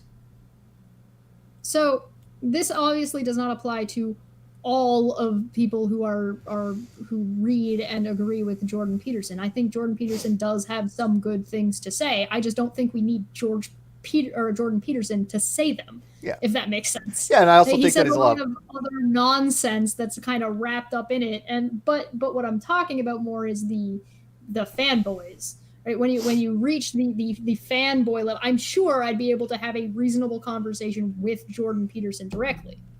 But I think that a lot of what he says is open ended and vague enough that it lets people who listen to him import their own ideals or their own selfish way of thinking onto whatever he said, and they think that they're confidently incorrect because he might not have actually said that thing. But he's also not necessarily going around correcting people because he's Well, purposefully being a little bit but wishy-washy. I see that a lot with these types of people that have these types of fanboys. They make their followers, they elevate them much further than where they should be, right? They make their followers seem like they actually know something, right? So I mean, look, we see this all the time. Like, look at special. well, yeah, they're special. Look at what's his name? Mr. Beta. Beta. What's his name? I still get his newsletter. The people that follow him are kind of a little bit out there. The Pilot Man, right? The people that follow him, they're kind of a little bit out there. Ken Hovind, the people that follow him, way out there. All these people that follow these people are not deep thinkers. I don't see fanboys of deep thinkers. For example, like I love Graham Oppie, right? I think Graham Oppie is one of the most brilliant philosophers of all time. He doesn't have fanboys. You don't see fanboys going, Graham. Emotionally get attached and be happy if they think they know what's going on, they feel special, Jesse Lee Peterson. And they don't have to put in huge amounts of effort. Yeah. Jesse Lee Peterson, I don't know why. The thing is once you start getting into more nuance and more complex and complicated ways of looking at things, you realize that you don't know shit, right? And you ain't special. And that's why it's fine to be like, for example, I am a great irony of objectivism. I'm a huge fan of a lot of people, but I'm not a fanboy to where anything they say I'm going to agree with. And you see this like with Aaron Rod too. People, his fanboys, whatever Aaron says, I'm sorry, that's not how a critical thinker works. Right? That's not how you should go through your life as somebody who wants to portray themselves as a critical thinker or a deep thinker and say, hey, I'm just going to agree with this person no matter what. Think about it. Say, does this make sense? Let me investigate this. Don't take things at face value for anybody. Oh, yeah, like Ozzy. I'm a huge fan of Ozzy, right? But even Ozzy and I, we don't agree on everything. But you know what we do? We talk. We discuss. And most time there is no objective fact of the matter to be had. It's just, okay, I look at it this way, he looks at it that way. Okay. Nobody's wrong. Right. Yeah, that's exactly the case. It's a matter of, hey, if I say my favorite team is, like the Giants and you say it's, whatever, like Red Sox or whatever or something, okay, is there an objective fact of the matter? Hey, you could go through the scores, but it's still a subjective evaluation, right? So, but anyways. You ready to wrap this up and go home? There's a difference between what the person is saying and whether or not you can have a reasonable understanding or conversation with the person versus if you can who is following them and what they're gleaning, what they're perceiving from the thing. But like I said, I almost feel like I should make my own video that I just call the great irony of objectivism. I'd like to see your summation of this when you get done, yeah. Yeah, you're trying to portray and say that you're so rational, and you're trying to say that you don't do things on emotion, but your whole rationality is based on your emotion to be happy, to be selfish. But you're supposed to remove emotion from whatever decision you're making. So then how can you marry those two? That's what I'd like to ask an objectivist. These are the most reactionary fucking people that get so goddamn upset over nothing. And I almost think it's just a defense mechanism. Yeah. It's defensive. Of course it is. They'll nitpick and find whatever thing. They'll tone police and then bitch about how they're, you're just detracted from this whole thing. And it's like, no, you did that. Oh, yeah, I had people trying to tone police me the other day. I even got off to one person who's a friend, and I'm like, look, don't ever try to tone police me. That will never end well for you. I told him to fuck off. Yeah, don't. I don't tone police people, and I don't expect people to tone police me. That's not. There's a level of. So here's the thing with tone policing.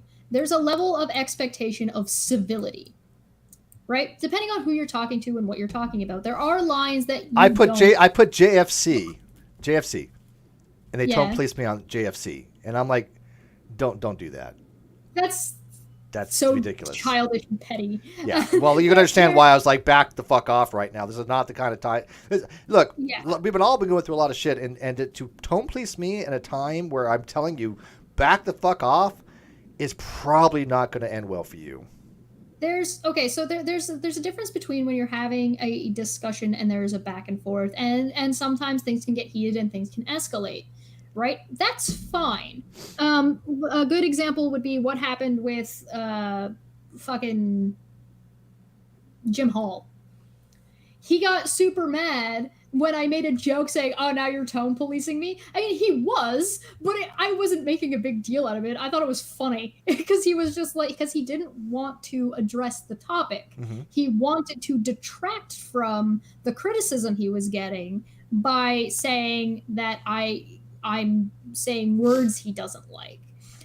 But there's a difference between there's a discussion going on and you've detracted because of your emotional state and blaming the other person for it, and being purposefully inflammatory by utilizing specific language. Yeah. So if you're using a racial slur, that's you trying to detract from. You're trying to get people to tone police you so you don't have to address whatever you're addressing. Or if somebody's utilizing somebody's death and talking about shit that they shouldn't when they shouldn't. There is a time and place, right? So me saying, hey, this is inappropriate for you to be discussing this in the manner in which you're discussing it, fuck off, isn't tone policing because we're not having a discussion. Right. Yep.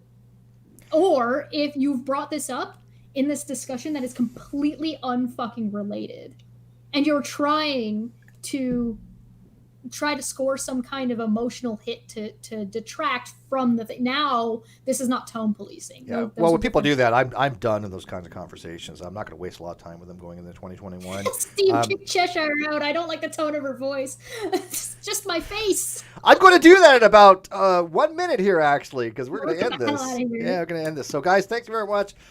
This was fun. Chester, you got anything coming up? You're going to do some more Beat Saber shit? Yeah, actually, I have a video that's going to premiere in... as soon as we get off of here, I'll probably set it up to go at like 4:15. If you caught the live stream, you already saw it. I basically just took the perfected, hey, we got it perfect, and made it into a... Come by there if you would like. I'm not sure what I'm doing today, though. I think I might leave Mondays to be Caffeine Corner and then nothing else, and then have a video come out. I think that's going to be my plan. I had a perfect... No deaths, you know. I did no deaths. I had most modes, or not most modes, but I had a decent amount of modes. I killed the entire team in one go. It was a really good game. I'm getting really good at that. Yeah, I'm thinking of some commission stuff that I'm probably going to be working. So I'll just be doing background stuff. So on the 6th, we've got Landon Kurt Knoll coming on. We're going to talk about politics and the election stuff at 9 a.m. Pacific, I believe. I have Landon coming on soon, too, actually. You have a part 3 coming up on something? What? Well, you've already had part 2. Are you going to have a part 3 on something? Yes. It'll be the mathematics and philosophy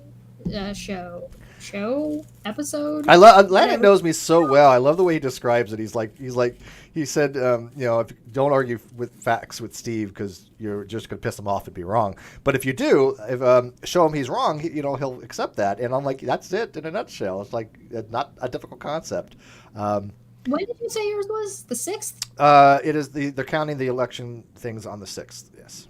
Okay, yeah. So I've got him for the 8th. Yeah, and then I've got we've got a guest coming in for Rum and Coke night this weekend. We got a guest coming in. We're not going to say whom, but we're going to be we're scheduling for this month. So if you guys are interested, if you guys have somebody you think that would like to be a guest on one of these programs for Over and Under, for Caffeine Corner, for Rum and Coke night, for DEF CON 1 Science, because Lana and I hopefully might start that up again. Let us know. ask people. We're gonna be doing some stuff. And Cheshire, I think she still has her Garbling Read. She still has that time of the month, half time of the month. And by the way, she earlier like, don't remind me, I have periods. That time of the month, okay. No, it's not that. I know. It's fucking advertisements about trying to sell me things that.